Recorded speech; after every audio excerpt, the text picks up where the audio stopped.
أعوذ بالله من الشيطان الرجيم بسم الله الرحمن الرحيم القارعة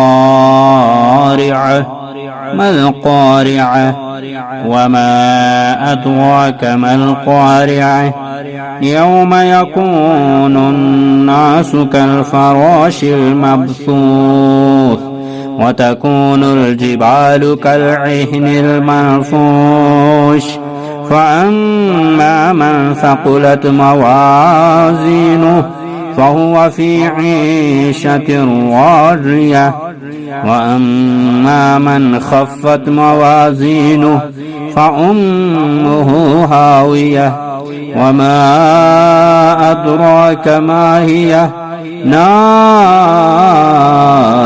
हामिया। खड़खड़ा देने वाली क्या है वो खड़खड़ा देने वाली, और आपको क्या मालूम कि वो खड़खड़ा देने वाली क्या है। जिस दिन लोग ऐसे हो जाएंगे जैसे बिखरे हुए परवाने, और पहाड़ धनी हुई रंगीन ऊन जैसे हो जाएंगे। फिर जिस शख्स के पलड़े भारी होंगे तो वो अपनी पसंद की जिंदगी में होगा, और जो शख्स के पलड़े हल्के होंगे तो उसका ठिकाना हाविया होगा। और आपको क्या मालूम कि हाविया क्या है, वो सख्त दहकती हुई आग है।